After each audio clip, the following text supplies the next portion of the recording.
অনাথ হয়ে গেলেন সম্পূর্ণা। মাত্র 6 মাসের ব্যবধানে নিভে গেল জীবনের শেষ আলোকবর্তিকাও। বাবার মৃত্যুর শোক তখনও দগদগে। ঠিক তার মধ্যেই জীবনের সবথেকে বড় অবলম্বন মাকে হারালেন অভিনেত্রী সম্পূর্ণা লাহিড়ী। মাস 6 আগে হৃদরোগে কেড়ে নিয়েছিল প্রিয় বাবাকে। আর এবার দীর্ঘ লড়াইয়ের শেষে না ফেরার দেশে চলে গেলেন তার গর্ভধারিণী মা। বাবার প্রয়াণের পর মাই ছিলেন সম্পূর্ণার বেঁচে থাকার একমাত্র জায়গা, ছায়ার মতো পাশে থাকা শ্রেষ্ঠ বন্ধু।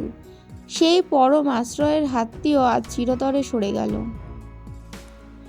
একে একে বাবা মা দুজনকে হারিয়ে আজ বড় নিঃস্ব, বড় একা আমাদের পরিচিতি এই অভিনেত্রী। মা বাবার এই শূন্যতা কখনো সাফল্য ও সম্পদ দিয়ে কি আর মেটানো সম্ভব? এই দুঃখসহ শোকের মুহূর্তে সম্পূর্ণার প্রতি রইল শ্রদ্ধা ও গভীর সমবেদনা। উপরে শান্তিতে থাকুন বাবা মা। ঈশ্বর তাকে এই পাহাড় সমান কষ্ট সহ করার শক্তি দিন।